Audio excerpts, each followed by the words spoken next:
Então, tava... essa coisa das vozes é incrível. Desculpa, cara. Desculpa. Então, esse de fato é incrível, porque você levantou algumas questões, assim, que me pegaram. Tipo, por exemplo, uma pessoa trans, qual é a voz que ela escuta na cabeça?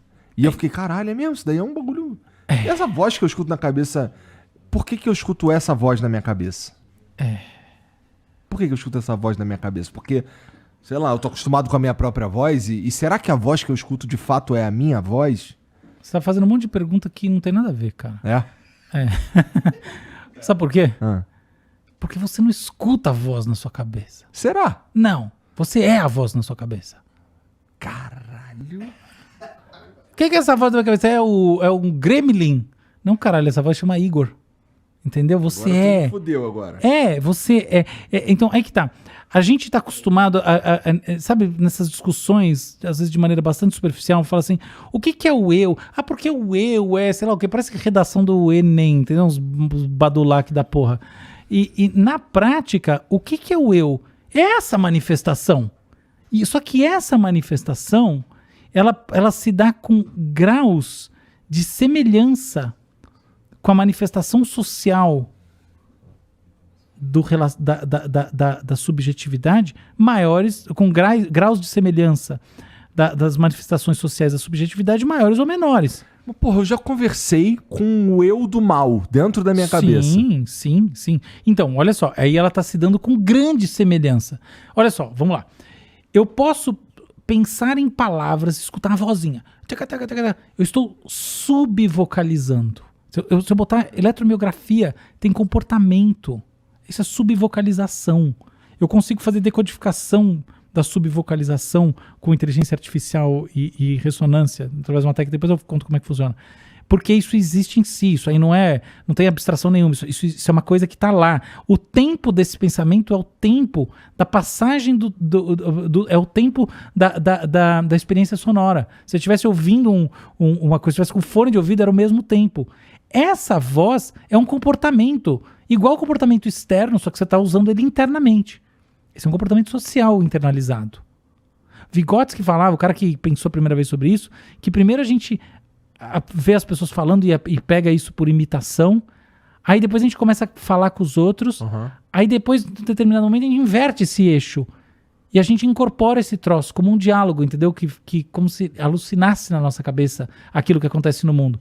E só então a gente subtrai isso e tem um monólogo interior que some e se torna essa voz que é a manifestação de nós mesmos, que é o eu, que não tem esse papo. Eu acho, essa não é uma visão que bate perfeitamente com as evidências de 2023, mas tem muita verdade nisso. Esse cara foi um dos maiores gênios da história da ciência cognitiva, um dos fundadores. E curioso, que o cara escreveu um negócio há mais de 100 anos e bate muitas coisas. Então, esse tem um ponto de verdade. E esse tipo de coisa é comportamento externo. Então, não é isso que conta. Veja, quando você está nervoso, ansioso, tenso, você dialoga com você mesmo. Você conversa. O que é conversar com você mesmo? Você é eu e ele. Por quê? Porque você, naquele momento, está buscando um referencial externo. É como se você precisasse assim, cara, eu não estou me bastando, ou não estou confiante nas minhas próprias ideias. Não estou tendo clareza suficiente. Não estou tendo clareza suficiente. Então eu dialogo tal como se eu estivesse dialogando com meu pai, com a minha mãe. Entendeu? Essa é a origem, lá na base de tudo, com as minhas figuras referenciais de autoridade e entendimento de mundo. Então é isso. Isso é um mecanismo para me ajudar a entender melhor a situação que eu tô vivendo. Perfeitamente. Naquele momento. Isso. Então é instrumental. Por que ele vem assim tão... Por que é de fato parecido pra caralho com uma conversa com... Porque ele é emulação de conversa. É por isso que eu tô te falando do Vygotsky, já falava, às vezes ele tá certo nesse ponto.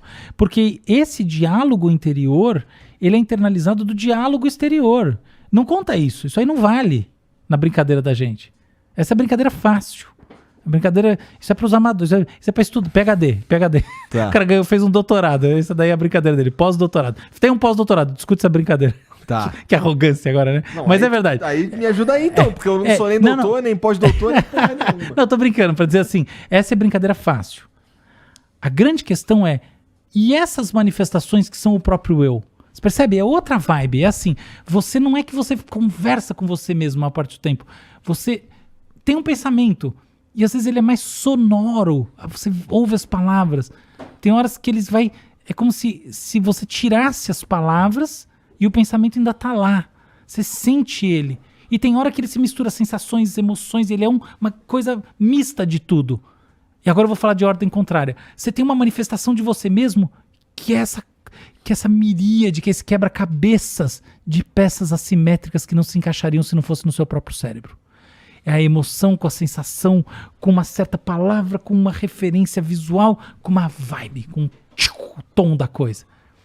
E aí você tem uma coisa que está numa camada de formalização maior, uma manifestação que está numa camada de formalização maior, que você tem uma estrutura sintática por trás. Mas você não usa todas as palavras, você pula, você é saltatória.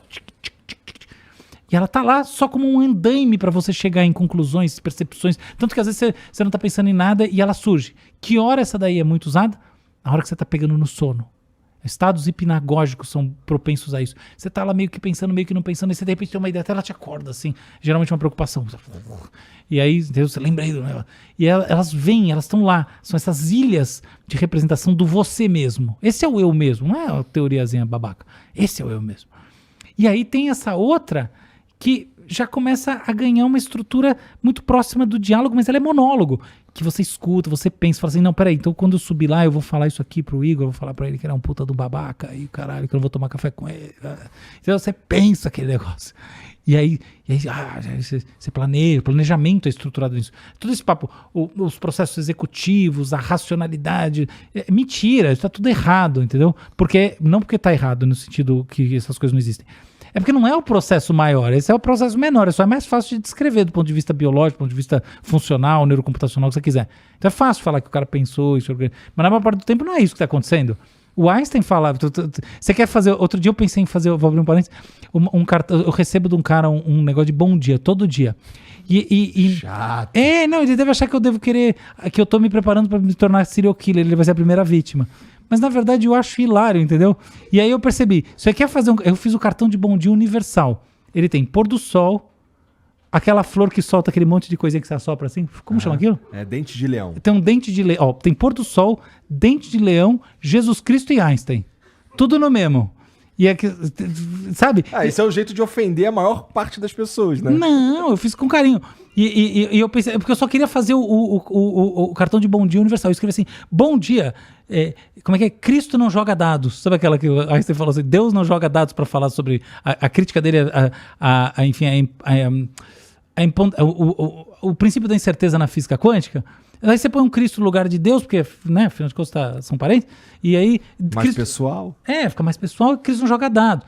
Então, fecha o parênteses, mas assim, eu achei esse o cartão, né, de bom dia universal. Você pode mandar pra alguém? Eu vou mandar todos os dias pra esse cara, entendeu? Da vida.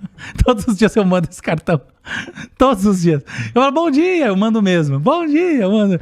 Porque ele é universal. Ele tem Cristo, tem Einstein, tem pôr do sol, tem o dente de leão, e tem escrito bom dia, e tem uma frasezinha que justamente sistematiza tudo. Foi quando ela é do período que Einstein se converteu ao catolicismo, entendeu? Aquela coisa que nunca aconteceu. Mas fecha o parênteses. Entendi. Então, o ponto é aqui, nessa história, que você tem essas representações que fazem, entendeu? Essas articulações saltatórias, como dizia o Einstein. Essa ele falou mesmo, entendeu? Que elas não estão se baseando, elas não estão correndo no trilho da linguagem. Elas usam o trilho como trampolim para chegar em gestaltes sintéticas.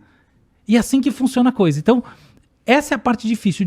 Como é que surge isso e o que é isso? Entende? O que são Precisa de uma sofisticação só pra chegar na conclusão que é nisso aí que vale pensar. Claro, eu concordo totalmente. Eu falo tudo, cara. Esse é 80% da coisa. Quando eu me liguei que tudo aquilo que eu ficava lendo, que era tipo, é legal, mas é puta bullshit, puta coisinha babaca, estudante. E entendi onde estava a questão mesmo, eu vi que eu tinha chegado no que importa. Quer entender qual é a questão mesmo. Eu espero que esteja escutando também possa cortar o caminho, porque demorou muitos anos. Muitos, mas mais de década, tá? Bem mais de década. É isso, aquilo, e o textbook, puta, e essas babaquices de neurociência que eu ensino pros caras, entendeu? Não é, então, o negócio é isso, assim, essa é a manifestação que ninguém entende direito ainda.